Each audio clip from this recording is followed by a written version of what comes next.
everyone. Today's video discussion is going to be on the subject matter of the new IRS publication, IRS Publication 5307. This publication is titled Tax Reform: Basics for Individuals and Families. What I'm going to do is go over the table of contents and go over some of the information that is included in the publication. Okay, so let's get started here. Starting with the table of contents. Overview of Tax Cuts and Jobs Act. Changes in tax rates. Federal income tax withholding that may need adjustment. Paycheck checkup. Changes to standard deduction. Changes to itemized deductions. Deduction and exclusion for moving expenses suspended. Changes for benefits for dependents. Alternative minimum tax exemption amount increased. Repeal of deduction for alimony payments. Treatment of student loans discharged on account of death or disability modified. Repeal of deduction for amounts paid in exchange for college athletic event seating rights. Reporting healthcare coverage, retirement plans, and general reminders. Okay, that's it for the table of contents. So, a little bit about what this publication covers. I mentioned that in the table of contents, but I'm just going to read what the IRS has written. This publication covers some of the provisions of the TCJA, Tax Cuts and Jobs Act. It provides information for you and your family to help you understand, take action if necessary, and comply with federal tax filing requirements. It is not intended to replace or supersede any IRS tax forms, instructions, or other official guidance. The IRS.gov website also includes a tax reform page that highlights what you need to know about the tax law changes. The page also includes links to news releases, publications, notices, and legal guidance related to the new legislation. Okay, so moving right along, let's talk about the changes in the tax rates. For 2018, most of the tax rates have been reduced. This means that most people will pay less tax this year. The 2000 tax rates are 10%, 12%, 22%, 24%, 35%, and 37% being the highest tax bracket. In addition, for 2018, the tax rates and brackets for the unearned income of a child have changed and are no longer affected by the tax situation of the child's parents. The new tax rates applicable to a child's unearned income of more than $2,550 are 24%, 35%, and 37%.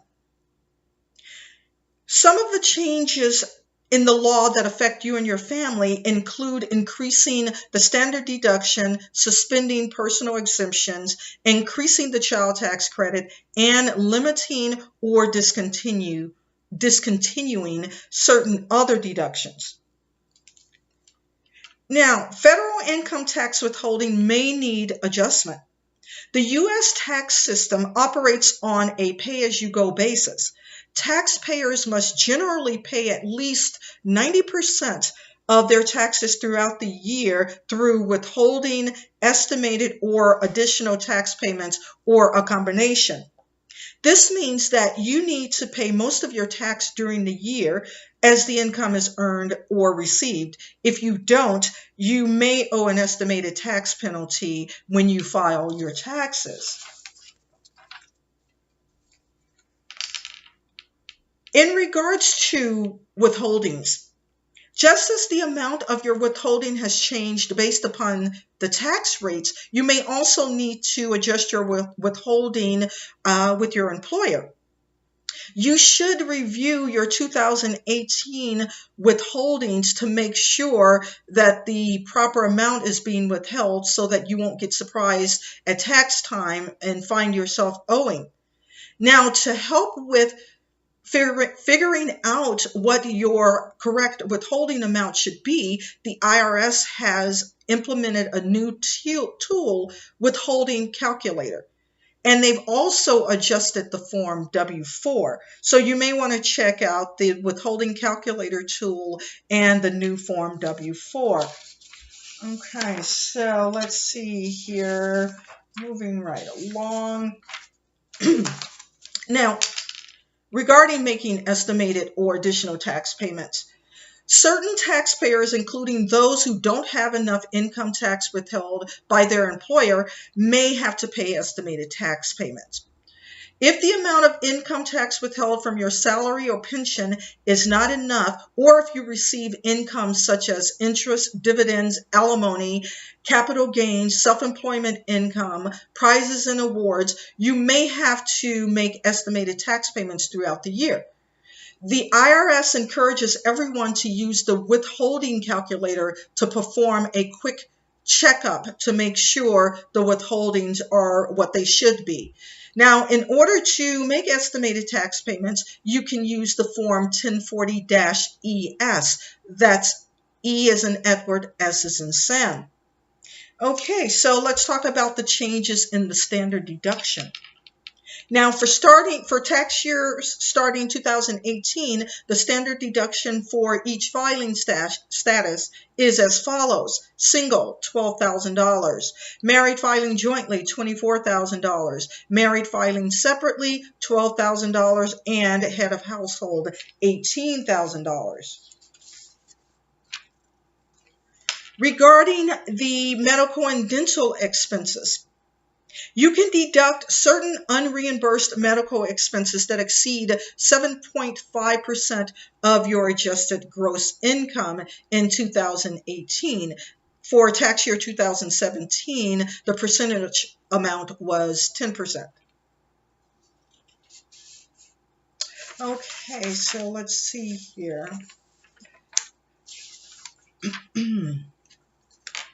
Let's talk about changes to benefits for dependents. For 2018, you can't claim a personal exemption deduction for yourself, your spouse, or your dependents. That has been eliminated. Child tax credit and additional child tax credit. For 2018, the maximum credit increased to $2,000 per qualifying child. Up to $1,400 of the credit can be refundable for each qualifying child as the additional child tax credit. In addition, the income threshold at which the child tax credit begins to phase out is increased to $200,000 for a single filer or for $400,000 if married filing jointly. Now, there is also a new credit available, and that's the credit for other dependents. A new credit of up to $500 is available for each of your qualifying dependents other than children who can be claimed for the child tax credit. The qualifying dependent must be a U.S. citizen, U.S. national, or U.S. resident alien.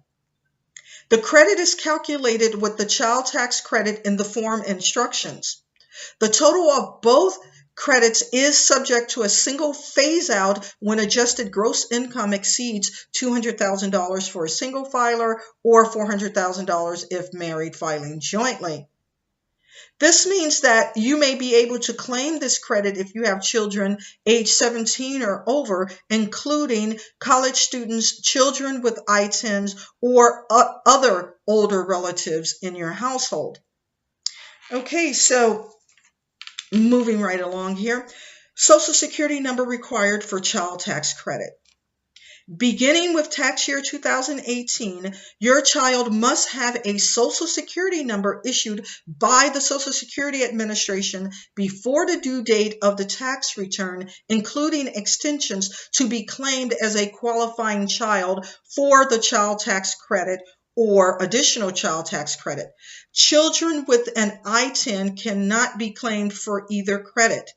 Again, children with an ITIN cannot be claimed for the child tax credit or the additional child tax credit.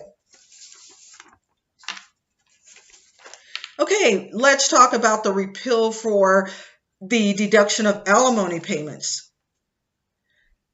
Alimony and separate maintenance payments are no longer deductible for any divorce or separation agreement executed after December 31st, 2018, or for any divorce or separation agreement executed on or before December 31st, 2018, and modified after that date.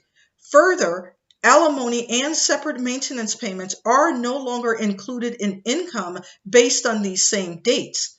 So you won't need to report these payments on your tax return if the payments are based on a divorce or separation agreement executed or modified after December 31st, 2018.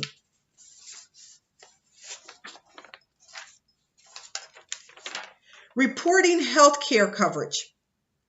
Under the Tax Cuts and Jobs Act, you must continue to report coverage, qualify for an exemption, or report an individual shared responsibility payment for tax year 2018.